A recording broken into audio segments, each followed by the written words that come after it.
నాతో సరిగా ఉండక లోకానుసారంగా వ్యభిచరిస్తూ ఉన్నారు. వాళ్ళందరినీ నేను విలువపెట్టి కొనుక్కుంటే మరలా వాడు నన్ను విడిచిపెట్టి వెళ్ళిపోయారు. కాబట్టి నేను హక్కున చేర్చుకుంటాను. మీరెంత దుష్టులైనా, ద్రోహులైనా, పాపులైనా, పాపంలో ఉన్నా నేను విడిచిపెట్టను, మిమ్మల్ని హక్కును చేర్చుకుంటాను అని తెలియజేయడం కోసము ఒక వ్యభిచారస్తుని వివాహం చేసుకోవాలి. చూడండి, ఇది తెలియజేయడం కోసం దేవుడు ఒక మాట చెప్పొచ్చు కదా, మాదిరికరంగా హోషేకి చెప్పాడు. కాబట్టి ఆయన ఎంత బాధపడ్డాడో, ఎంత మదన పడ్డాడో మనకు తెలియదు, ఆయనకే తెలుసు. సరే, ఏదేమని ఈరోజు ఇంకొక ప్రవక్త, యూదా రాజ్యానికి ప్రవక్తలు 6 మంది. ఎంతమంది చెప్పండి? 6 ఉన్నారు ప్రవక్తలు. వారిలో మరి ప్రవక్తలందరికీ గ్రంథాల గురించి అన్నీ మనం ధ్యానం చేస్తూ వచ్చాము. యూదా రాజ్యము మొట్టమొదటి ప్రవక్తగా యోవేలు అని ఆయన పిలువబడ్డాడు. చెప్పండి మీరు, ఆయన ప్రవక్త ఏంటి? యోవేలు, ఫస్ట్ ప్రాఫిట్. యూదా రాజ్యం అంటే ఎవరు? యూదా రాజ్యం అంటే చెప్పండి. యూదా రాజ్యం అంటే దావీదు నుండి వచ్చిన సౌలు, దావీదు, సొలొమోను, ఆ తర్వాత రెహబాం. ఇదంతా యూదా రాజ్యం. సౌలు సమయంలో 2గా చీల్చబడింది రాజ్యము. 10 గోత్రాల వాళ్ళందరూనేమో ఇశ్రాయేలు రాజ్యము, ఉత్తర రాజ్యం. ఇదంతా ప్రత్యేకించబడింది. ఈ 2 గోత్రాలతో ఉన్న రాజ్యం వచ్చేసరికి యూదా గోత్రము. 2 గోత్రాలు ఇచ్చాడు దావీదును నిమిత్తం ప్రేమించే దేవుడు 2 గోత్రాలు ఇచ్చి కంటిన్యూ చేయాలి. దాన్ని యూదా రాజ్యం అంటారు. దక్షిణ రాజ్యం, ఇది ఉత్తర రాజ్యం. యూదా రాజ్యంలో ఒక ప్రవక్త, మొట్టమొదటిగా వచ్చిన ప్రవక్త ఎవరంటే యోవేలు. సరే, ఇక్కడ ఈ ప్రవక్త ఇటువంటి అతను ఇశ్రాయేలు రాజ్యంలో ఆహాబు రాజుగా ఉన్నాడు. గుర్తుపెట్టుకోండి, ఆహాబు రాజుగా ఉన్నాడు.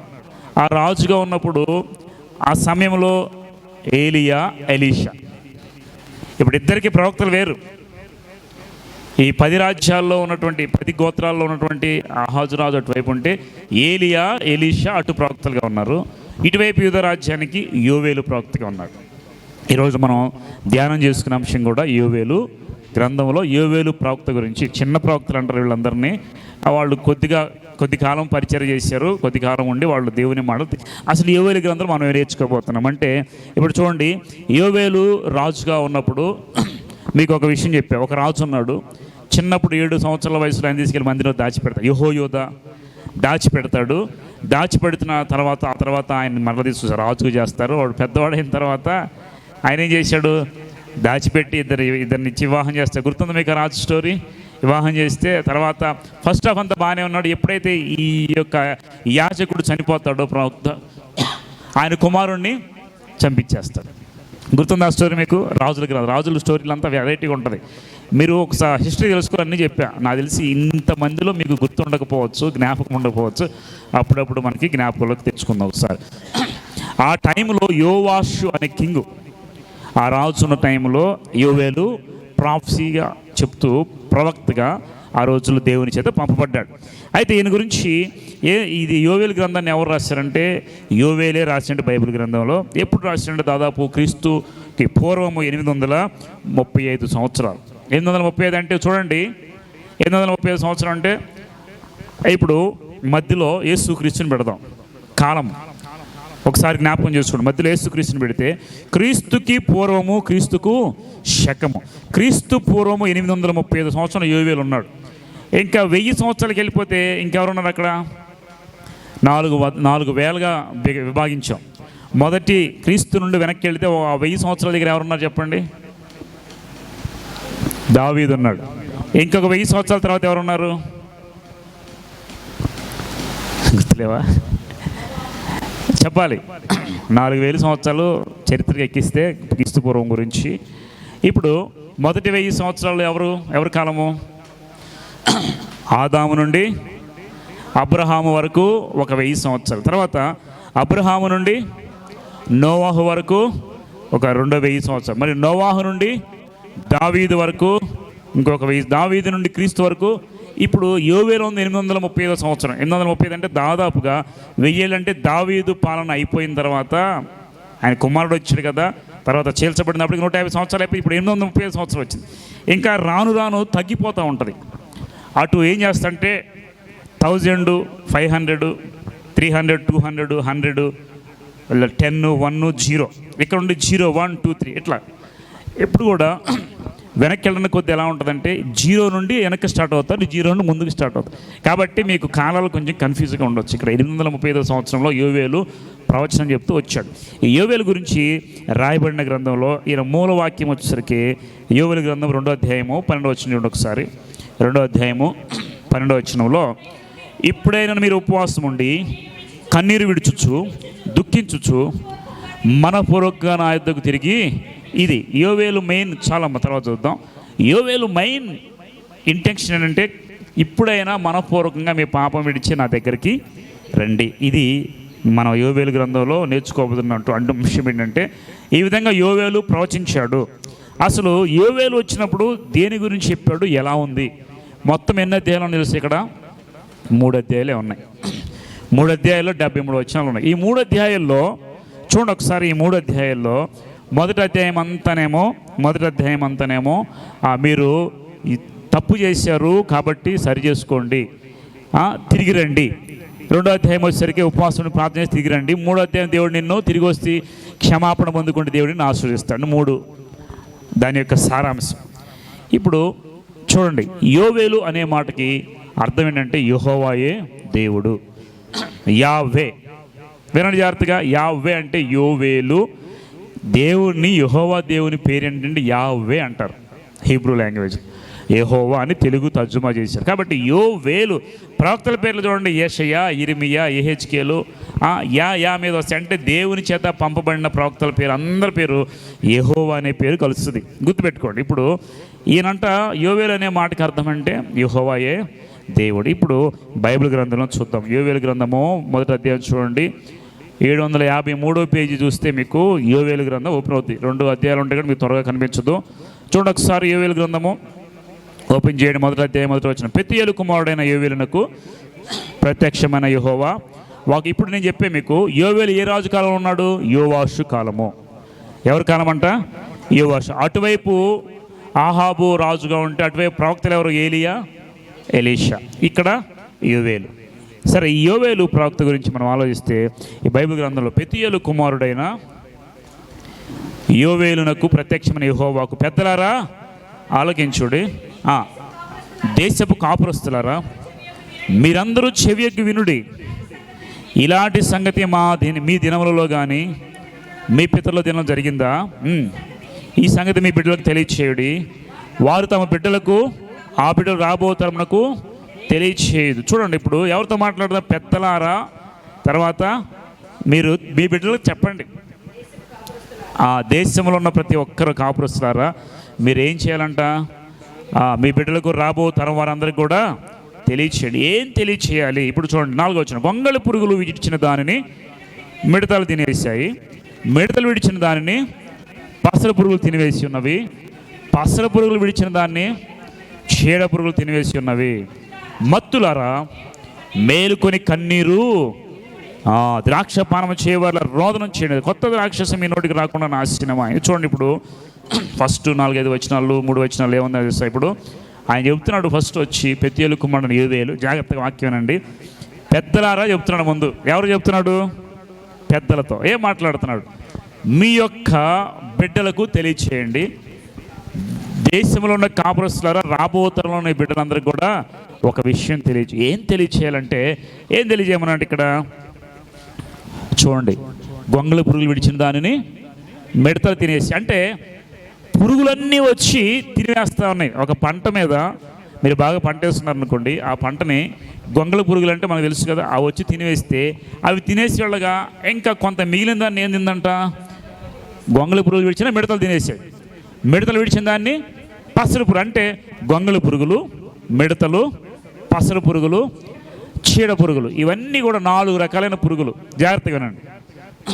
ఈ 4 రకాలైన పురుగులు వచ్చి ఏం చేస్తున్నాయంటే పండించిన పంట మొత్తాన్ని ఒకదాని తర్వాత ఒకటి తినివేస్తూ ఉన్నాయి.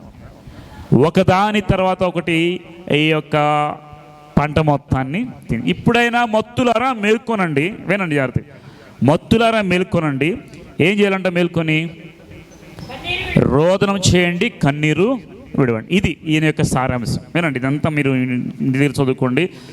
మెయిన్ ఆయన ఫస్ట్ వచ్చి ఏం చెప్తున్నాడంటే మేల్కొనండి, మీ పంట మొత్తము తినివేయబడింది. మీరు ఫలించడానికి, మీరు తినడానికి ఏమీ లేదు. ఇప్పుడు ఈ మాట చెప్పినప్పుడు యోవేలు ఉన్న టైంలో, యోవేలు ప్రవక్త చెప్పినప్పుడు ఆ రాజు టైంలో రాజుకు చెప్పాడు, ప్రజలకు చెప్పాడు, దేశానికి చెప్పాడు. తర్వాత ఇందాక మనం చెప్పుకున్నాం కదా, మీరు కన్నీరు విడిచి దుఃఖించు మనస్పూర్వకంగా నా యొద్దకు తిరిగి అంటే వీళ్ళందరూ పాపంలో ఉన్నారు. ఒకరి తర్వాత ఒక రాజ్యం వచ్చి మిమ్మల్ని అందరినీ కూడా తినివేస్తాడు. అంటే ఒక రాజు తర్వాత ఒకడు వచ్చి మీ దేశాన్ని పాడు చేస్తాడు.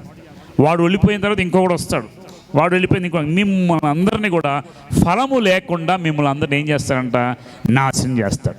మీరు ఇప్పటికైనా తిరిగి మారు మనస్సు పొందకపోతే మీరు ఇంకా నాశనం అయిపోతారు. ఫలాలు మీలో ఉండవు, మీరు ఫలించడానికి ఏది కూడా లేదు. ఇప్పుడు దేవుడు మనతో ఏం మాట్లాడుతున్నాడంటే, మీరు అనుకుంటున్నారు కదా మేము తెచ్చుకునే జీతం కొంత, మేము తెచ్చుకునే జీతం అప్పు కొంత కట్టుకోక ఇంకా మిగిలిన దాన్ని ఇంకో దాన్ని కట్టుకొని మీరు తినటానికే మిగిలిన పరిస్థితి చాలామందికి ఉంటుంది. మనం ఎంత కష్టపడినా, సంపాదించుకున్నా, పంట వేసుకున్న పురుగులు తినేసి ఉపయోగం ఉందంటారా? మనం ఎంత ప్రయాసపడినా కానీ మన ధనం అంతా వ్యర్థంగా పోతా ఉంటే ఉపయోగం ఉందంటారా? ఒక ట్యాప్ కింద ఒక బకెట్ కానీ ఏదైనా పెట్టేసి ట్యాప్ వదిలేసిన తర్వాత ఆ ట్యాప్కి హోల్స్ ఏమి లేకపోతే అంతా నిండుతుంది చక్కగా. కానీ ఆ యొక్క బకెట్కి కానీ ఏదైనా పాత్రకి కానీ చుట్టూ దాని నిండా హోల్స్, రంధ్రాలు ఉంటే మీరు ఎంత పట్టినా వాటర్ ఏమో చెప్పండి, ఎన్ని గంటలు వాటర్ ట్యాప్ తిప్పినా వాటర్ అంతా ఏమవుతూ ఉంటుంది, ఎటుది అటుపోతానే ఉంటుంది. కాబట్టి మీరు ప్రయాసపడినా, కష్టపడినా మీరు ఏది సంపాదించుకోలేకపోతున్నారు. మీరు ఎంత చేసినా మీకు మిగలటం లేదు, మీ ప్రయాస అనేది రావటం లేదు. ఇప్పుడు దేవుడు ఏమంటాడంటే, పశ్చాత్తాపడండి, కన్నీరు విడవండి, రోదనం చేయండి, మీరు ఉపవాస దినాన్ని ప్రతిష్ఠించండి, మీ దేవుడు మీకు ప్రతిఫలము దయచే అని యోవేలు ప్రవక్త అప్పుడు చెప్పిన రీతికి ఈరోజు కూడా దేవుడు మనతో మాట్లాడేది ఏంటంటే, ఇప్పుడైనా మీరు పెద్దలారా మీ పిల్లలకి చెప్పండి. ఏం చెబుతున్నారు పెద్దల పిల్లలకి? బాగా చదువుకో, మంచి ఉద్యోగం తెచ్చుకో, బాగా సంపాదించు, మంచిది. మరి దేవుని సంగతి ఏంటి? మందిరానికి వెళ్ళు, ప్రార్థన చేయి, వాక్యం చదువు. ఒక తల్లిదండ్రులు ఉన్నారండి, జాన్ వెస్లీ, సూసన్ వెస్లీ, తెలుసు మీ అందరికీ. ఇప్పుడు చాలామంది జాన్ వెస్లీ అనే పేరు పెట్టుకున్నటువంటి సేవకులు ఉన్నారు. వాళ్ళు తల్లి ఏం చేస్తుందంటే, ప్రతిరోజు ఎంతమంది పిల్లలు ఉన్నారో ఆ పిల్లలందరి దగ్గరికి వచ్చి గంట ప్రార్థన చేయిస్తారు. వాళ్ళు ప్రతిరోజు బైబిల్ చదివితేనే టిఫిను, ప్రార్థన చేస్తేనే భోజనం. ఇలా చెబితే పిల్లలు చేస్తారు లేదా? కడుపు నిండా పెట్టి ప్రార్థన చేయాలంటే ఆ తర్వాత చేస్తాలే అంటారు. అంటే దీని అర్థం అంటే తల్లిదండ్రులు బిడ్డలకి నేర్పుకోవాలి. మీ బిడ్డలకి నేర్పించండి, రాబోతానని చెప్పండి అంటాడు. యెహోషువ, మోషే కాలంలో కూడా ఆయన ఏం చేశాడు? ఒకసారి ద్వితీయోపదేశ కాండం చేశాడు. మీకు తెలుసుగా చెప్పాడు ద్వితీయోపదేశ కాండం అంటే ఏంటంటే, మొదటగా వచ్చిన వాళ్ళందరికీ మోషే కాలంలో చెప్పాడు. మరలా వాళ్ళందరూ పెద్దలు చనిపోయారు, పిల్లలకి ఎవరికి, కుర్రోళ్ళకి ఎవరికి తెలియదు. అందుకు మోషే ద్వితీయోపదేశ కాండం అంటే రెండోసారి ఉపదేశం చేసి, ఇదిగో దేవుడిలాగా దేవుని యొక్క ఆజ్ఞలు ఎలా అని చెప్పి అందరికీ బోధించాడంట. అందువల్ల వాళ్ళకి దేవుని వాక్యం తెలిసింది. నేనేమంటానంటే, బైబిల్ ఏం చెప్తుందంటే, పెద్దలారా మీ పిల్లలకి ఈ వాక్యాన్ని చెప్పండి, వాక్యాన్ని గురించి వారికి తెలియచేయండి. పెద్దలు బిడ్డలకి తెలియచేయాలి, పెద్దలు దేవుని పిల్లలకి తెలియచేయాలి.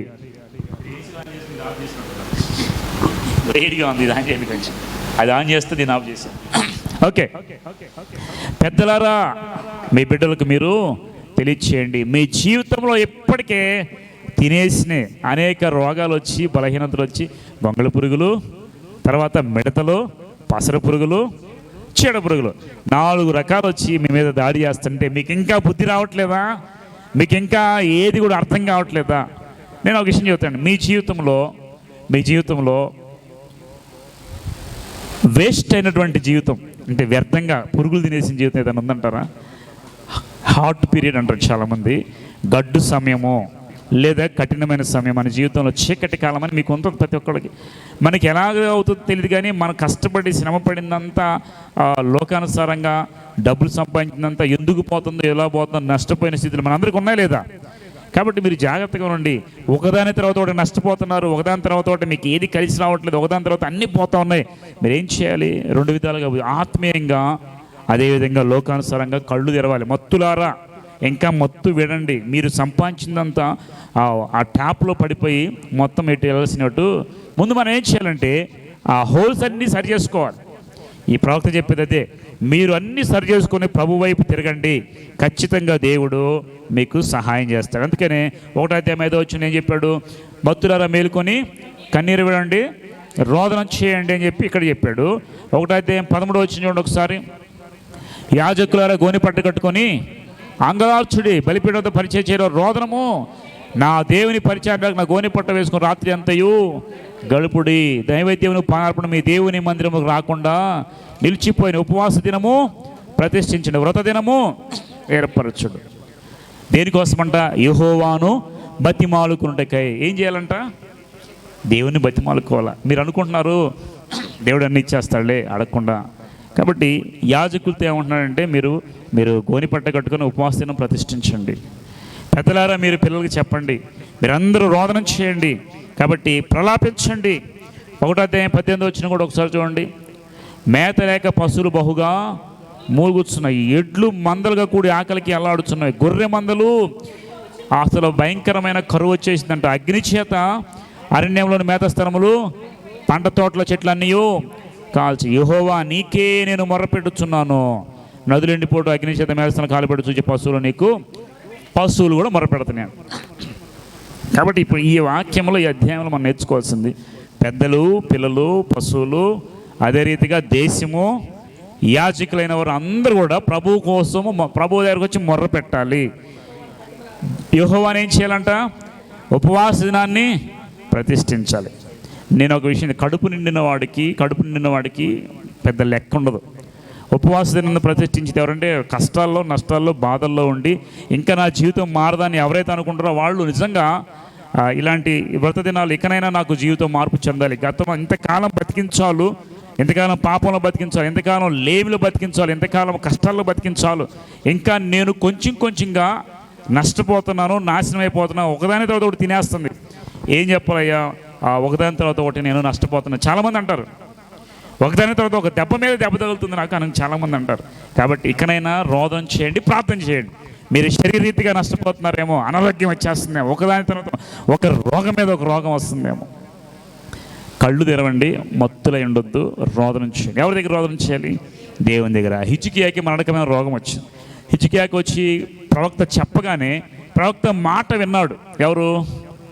హిజ్కియా. వెంటనే ఏం చేశాడు? కన్నీటితో ప్రార్థన. ఇక్కడ ఈ వాక్యం ప్రకారం చూస్తే యోవేలు చెప్పిన దాన్ని కన్నీరు ప్రార్థన, దేవుని వైపు తిరగని చెప్పాడు. హిజ్కియా అలాగే తిరిగాడు, ప్రార్థన చేశాడు. ప్రార్థన చేసిన వెంటనే దేవుడు వెంటనే జవాబు, ఇదిగో నీకు ఇంకా 15 సంవత్సరాల ఆయుష్ నేను ఇవ్వబోతున్నాను. కాబట్టి దేవుని మాట ఎప్పుడు ఒకటే ఉంటుంది. మీరు సరి చేసుకోండి, మొరపెట్టండి, కన్నీరు గార్చండి, వ్రతదినం ప్రకటించండి. మీరు ఎప్పుడైతే ప్రార్థన చేసి మొరపెడతారో అప్పుడు దేవుడు మీ మనవిని ఆలకిస్తాడు. జాగ్రత్త. కాబట్టి సరి చేసుకొని ప్రార్థన చేయండి. 1వ అధ్యాయం మొత్తం మీద యోవేలు ఏం చేస్తానంటే ఇవన్నీ కూడా తెలియజేస్తాను. సరే, ఇప్పుడు 2వ అధ్యాయంకి వద్దాం. ఒకసారి చూడండి. సియోను కొండ మీద బాకా ఊదుడి, నా పరిశుద్ధ పర్వతం హెచ్చరిక నాదం ఇచ్చాడు. యెహోవా దినము వచ్చున్నది, సమీపమైన దేశ నివాసులందరూ ఆ దినం అంధకారమయంగా ఉండును, మహా అంధకారము కమ. చూడండి, ఇక్కడంతా ఏంటంటే 2వ అధ్యాయంలో దేవుని దినం వచ్చేస్తుంది. అంటే దేవుని రాకడ దినము తొందరపడి వచ్చేస్తుంది. కాబట్టి మీరు ఏం చేయాలి? మత్తులై ఉండొద్దు. ఆ దినమున మీరు భయంకరంగా పాడైపోతారు. దానిని ధూమ్శ్రీ అని మనం పిలుస్తాం. అంటే దేవుని రాకడ దినం, దేవుని రాకడ సమీపంగా ఉంది. కాబట్టి మీరు ఇంకా రోదన చేయండి, మత్తులై ఉండొద్దు, జాగ్రత్తగా ఉండండి అని వార్నింగ్ చేస్తూ వచ్చాడు. ఇంకా కిందకు వచ్చేసరికి ఇదంతా చూడండి. 12 వచ్చిన ఇందా చదివాం కదా. ఇప్పుడైనాను మీరు ఉపవాసం ఉండి కన్నీరు విడుచుచు దుఃఖించుచు మనపూర్వకంగా తిరిగిన ఎద్దుకు ఎలా రావాలంట? మనస్ఫూర్తిగా తిరిగిన ఎద్దుకు రావాలి. ఇప్పుడైనా మీరు ఉపవాసం ఉండి. ఎందుకు జనాలు ఉపవాసం ఉండలేకపోతున్నారు? ఎందుకు ప్రార్థన చేయలేకపోతున్నారు? ఎందుకంటే నొప్పి తెలియట్లేదు. ఆకలైన వాడికి ఆకలి విలువ తెలుస్తుంది, అవునా కదా? ఆకలైన వాడికి ఆకలి విలువ తెలుస్తుంది, కడుపు నిండిన వాడికి ఆకలి విలువ తెలుస్తుందా? కాబట్టి ఉపవాస దినం ప్రతిష్ఠించండి అంటే చాలామంది దేవుని దగ్గర రాకుండా, ఉపవాస దినం లేకుండా, కన్నీరు గార్చకుండా ఎవరి పనుల్లో వాళ్ళు బిజీ అయిపోయి ఆ రోజు దేవునికి దూరం అయిపోతున్నారంట. అందుకే యోవేలు ప్రవక్త ద్వారా దేవుడు చెప్పాడు ఉపవాస దినం. ఇప్పుడు మనం ఉపవాస ప్రార్థన చేసేటప్పుడు మనం ఎలా ప్రార్థన చేయాలంటే ప్రతిష్ఠ చేసుకుని ప్రార్థన చేయాలి. చాలామంది ఏమంటారంటే ఉపవాస ప్రార్థన చేసేటప్పుడు వాళ్ళు ప్రార్థన చేయదు కానీ ఉదయం సాయం దాకా నోరు కట్టుకొని తినకుండా ఊరక ఏంటి కడుపు మార్చుకొని దిగుతారు. అది ఉపవాసం కాదు. దాన్ని ఏమంటారంటే అది వ్రతం కూడా కాదు. బైబిల్ గ్రంథంలో ఉపవాస వ్రతం అంటే గోని పట్ట కట్టుకో, బూడిద కోసుకొని దేవుని బతిమాలుకోవాలి. ఇది ఉపవాస ప్రార్థన. ప్రార్థన చేయకుండా మీరు కడుపు మార్చుకుంటే దాన్ని ఉపవాసం అని మాత్రము పిలవదు. చాలామంది అంటారు నేను మార్నింగ్ నుండి ఉపవాసం ఉన్నా, మరి ప్రార్థన చేసి చేయలేదు. నువ్వు ప్రార్థన చేయకుండా నీవు ఉండేదాన్ని ఉపవాసం కానే కాదు. కాబట్టి నేను అంటాను, సమస్యలు లేకుండా ఎవడో లేరు. మనం అనుకుంటున్నాం అంతా బాగానే ఉంది అనుకుంటున్నాం, కానీ ఏదో తెలియని పురుగులు వచ్చి మనం తినేస్తూ ఉన్నాయి, మన జీవితాన్ని నాశనం చేస్తాం. ఏదో తెలియని పురుగు మన జీవితంలో ఒక చెట్టు మీద ఒక పురుగు వచ్చేసింది, మనకు తెలియదు, అది వచ్చి తినేసి వెళ్ళేదాకా తెలియదు. మీకు తెలియకుండానే నోవహు దినాలు ఎలాగ ఉన్నాయి, ఆ దినాల్లో రాకడ దినాలు అలాగే ఉంటాయి. కాబట్టి మనకు తెలియకుండా విపత్తు వచ్చేస్తే మనకు తెలియకుండా మన జీవితం ఒకవైపు నుండి అంతా కొరికి వేయబడుతూ ఉంటుంది. సాటన్ అనేవాడు అనేకమైన పురుగులు పంపించి నీ జీవితాన్ని ఏం చేస్తున్నాడు, ఒక్కొక్క రోగం పంపించి, ఒక్కొక్క బలహీనత పంపించి, ఫైనాన్షియల్ ప్రాబ్లమ్స్ నిన్ను ఒకదాని తర్వాత ఒకటి తింటానే ఉన్నాడు. కాబట్టి గుర్తుపెట్టుకోండి, ఒక స్త్రీ ఉంది, రక్తస్రావ రోగం స్త్రీ. 12 సంవత్సరాలు ఉంటే ఆవిడకి రక్తస్రావ రోగము. ఆవిడ ఏం చేసిందంట, దాని దగ్గర ఉన్న డబ్బు అంతా వ్యయం చేసుకొని అనేక డాక్టర్ల దగ్గరికి తిరిగింది. అవునా? అంటే తన జీవితంలో ఆరోగ్యం పోయింది, డబ్బు పోయింది, అన్ని విధాల జీరో అయిపోయింది. ఇప్పుడు ఆవిడ ఎవరి గురించి ఉంది, దేవుని గురించి విని, యేసుక్రీస్తు గురించి విని, ఆయన యుద్ధకు వస్తే చాలు నేను స్వస్థపరచబడతాను అనుకొని, మనసులో అనుకొని ప్రయాసపడి వచ్చి ఆయన ముట్టింది. ఇప్పుడు ఆమెకు స్వస్థత కలిగిందా లేదా? కాబట్టి లోకంలో ప్రయాసపడి తిరిగి అటు తిరిగి ఇటు తిరిగి ప్రార్థనలు చేసి హాస్పిటల్కి పోయి ఎంతో డబ్బు కూర్చుకున్నా కానీ మనకి ఉపయోగం ఒక్కోసారి ఉండనే. అప్పుడు ఏం చేయాలి, ప్రభువు వైపు తిరిగి బతిమాలుకొని ప్రార్థన చేస్తే ఖచ్చితంగా దేవుడు ఏం చేస్తాడు, తర్వాత అధ్యాయంలో ఉంటుంది. గుర్తుపెట్టుకోండి, దేవుడు ఆలకిస్తా అన్నాడు. కాబట్టి ఇక్కడ ఇదిగో దేవుడైన యెహోవా వాక్కు 12వ అధ్యాయము అటు 13వ అధ్యాయం మొదలుకు వచ్చి, ఇదే యెహోవా వాక్కు, మీ దేవుడైన యెహోవా కరుణావాత్సల్యము గల వాడు. మన దేవుడు ఎలాంటి వాడంట? ఇప్పుడు మనిషి అన్నా కానీ కొంచెం, నేను ఎప్పుడు చెప్తా, దేవునికి ఎప్పుడు ప్రార్థన చేసేటప్పుడు దేవుడు చాలా కరుణ కలిగిన వాడు కాబట్టి మనం ప్రార్థన చేసి మన ప్రార్థన వింటాడా వినడా? దేవుడు ప్రార్థనలన్నీ వింటాడా లేదా చెప్పండి మీరు? సమాధానం ఎవరికి ఇస్తాడు? దేవునికి తెలియంది ఏది కూడా లేదు. ఆయన చిత్తానుసారంగా ఎవరైతే అడుగుతారో వారికే దేవుడు సమాధానం ఇస్తాడు. పాపులు చేసే ప్రార్థన దేవుడు ఆలకిస్తాడా? పాపులు మనవి నేను ఆలకించాను. అలా అయితే మేము ప్రార్థన చేయడం ఎందుకు అనుకుంటారు. పాపులు మనం దేవుడు ఎప్పుడు వింటాడంటే, ప్రభువా నేను పాపిని, నన్ను క్షమించు అని ఎప్పుడైతే ప్రార్థన చేస్తారో అప్పుడు వాళ్ళు మనం వింటాడు దేవుడు. కాబట్టి దేవుడు అన్ని ప్రార్థనలు ఆయనకు తెలుసు, కానీ ఎవరికి ఎలాగ సమాధానం ఇవ్వాలో ఆయనే ఇస్తాడు. కాబట్టి ఇక్కడ బైబిల్ ఏం చేస్తుంది, నీ దేవుడు యెహోవా కరుణావాత్సల్యము గల వాడు. మన దేవుడు కరుణా వాత్సల్యం కలిగిన వాడు, శాంతమూర్తి, అత్యంత కృపగల వాడునై ఉండి తాను చేయను ఉద్దేశించిన కీడు చేయగా మానక పశ్చాత్తాపడును కనుక మీ వస్త్రములు కాక మీ హృదయములను చింపుకొని ఆయన తట్టు తిరుగుడు. చాలు వినండి, మన దేవుడు ఎలా అంటాడు, కరుణ. మీరేం నిర్ణయించుకోవాలంటే, అయ్యో ఇంతవరకు నా జీవితంలో నష్టపోయింది చాలు, ఇంతవరకు నా జీవితంలో నేను పోగొట్టుకున్నది చాలు, ఇంతవరకు నా జీవితంలో ఆరోగ్యము పాడైపోయింది చాలు, అన్ని విషయాల్లో నేను పురుగులు తినేసిన నా జీవితాన్ని. అయితే ఇప్పుడు ఏం చేయాలంట, నీ దేవుడు కరుణ కలిగిన వాడు, వాత్సల్యం కాడు ఎరిగి ఆయన దగ్గరకు వచ్చి ఏం చేయాలి, మనము ప్రార్థన చేస్తే నీకు ఇంకా రావాల్సిన కీడును రాకుండా దేవుడు ఏం చేస్తాడు, కాపాడతాడు. అదే వాక్యం, తాను చేయను ఉద్దేశించిన కీడును చేయక పశ్చాత్తాపడును కనుక మీ వస్త్రములు కాక మీ హృదయంలో చింపుకొని ఆయన తట్టు.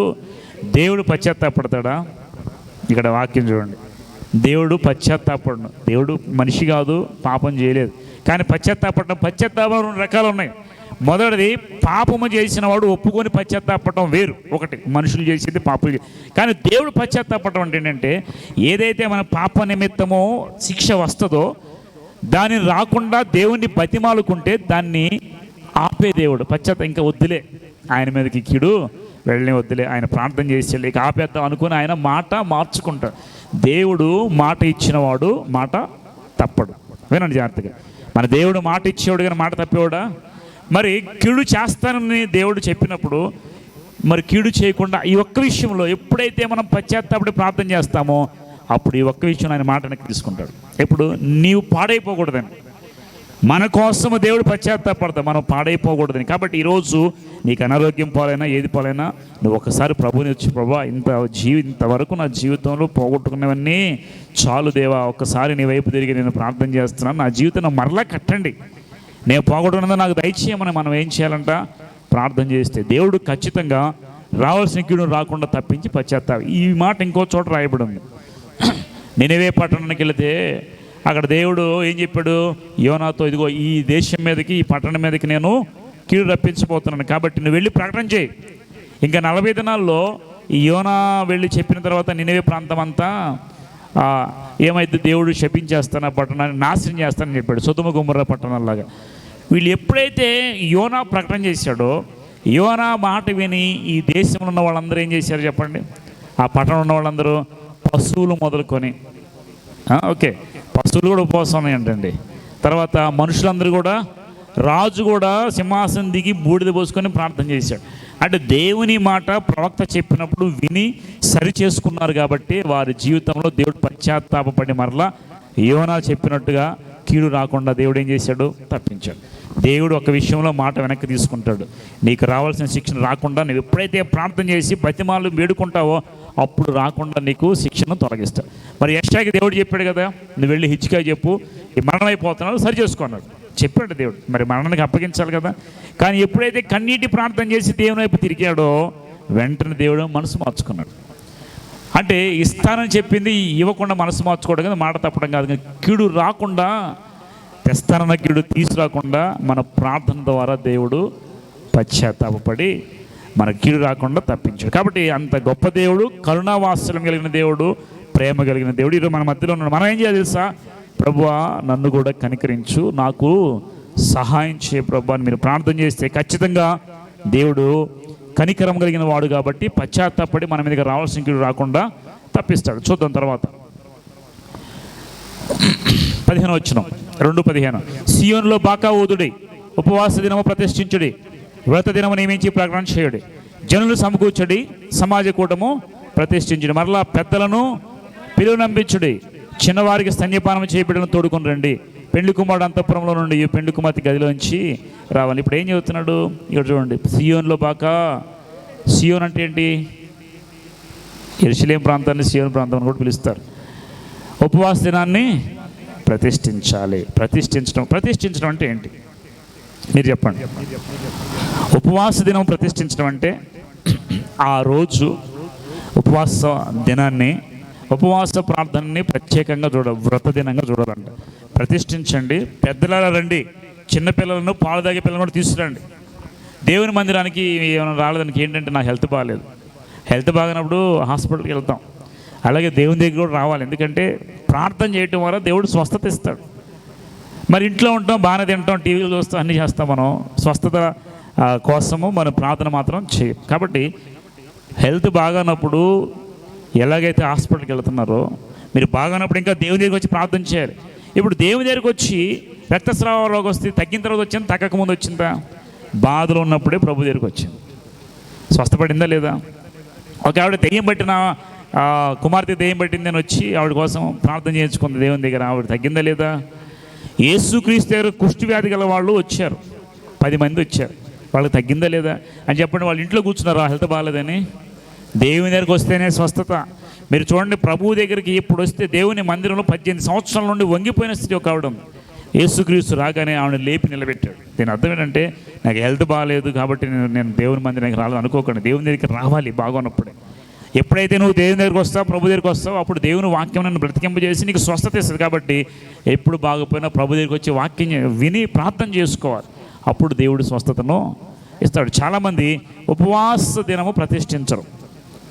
అర్థమవుతుందా? నేను అంటాను, సమస్యలు నాకు లేవులేండి అని చెప్పే అంత ధైర్యం మనకు లేదు. సమస్య లేని వాళ్ళు ఎవరు ఉన్నారు ఇక్కడ? నాకు ఏ ప్రాబ్లం లేదండి, హ్యాపీగా ఉన్నానని చెప్పాడు ఎవరు ఉన్నారా? మరి నీకు అవసరం లేదా ప్రార్థన? ఉపవాస దినము ప్రతిష్ఠించండి. ఉపవాస ప్రార్థన పెడుతున్నాం, చాలామంది కనపట్లేదు. అంటే భారం లేదా దేవుడు అంటే ఏం చేస్తాను అనుకుంటున్నారు. ఏం నాకు తెలియదు, కానీ నేను ఎవరిని బలం చేసిరంటే నేను చెప్పను, వాళ్ళని నిగ్నతగా వదిలేస్తా. వాళ్ళకి ఆసక్తి కలిగి వ్రత దినంగా ప్రతిష్ఠించుకొని వస్తే ప్రార్థన చేసి దేవుడు కార్యాలు చేస్తాడు. నేను ఒకటి చెబితే, మామూలుగా చేసే ప్రార్థనకి ఉపవాస ప్రార్థన చాలా తేడా ఉంటుంది. ఉపవాస దినము ప్రతిష్ఠించమని దేవుడు చెప్పాడు. ఉపవాస దినము ప్రతిష్ఠించండి, బాకా ఓదండి, వ్రత దినము నియమించి ప్రకటన చేయండి, జనులను సమకూర్చాలి. జనాల్ని ఎక్కడో అక్కడ ఉండకూడదు, ఎవరింట్లో వాళ్ళు ఉండకూడదు. ఏం చేయమన్నాడు? ఒక చోటగా చేర్చు. ఎందుకని? ఒకరు చేసే ప్రార్థన, ఒక తాడు, ఒక పుల్ల తెచ్చి కొట్టండి, ఇట్లా ఇరగదీస్తే ఇరిగిపోతుంది. అదే 10 రకాల పుల్లలు తెచ్చి ఒక చోట పెట్టి ఇరగదీర్చండి, ఇరిగిపోతుందా? కాబట్టి జనులందరూ చూసి వచ్చి చేసే ప్రార్థన చాలా బలమైనది. కాబట్టి మనం ఏం చేయాలంట? జనులను సమకూర్చుడి,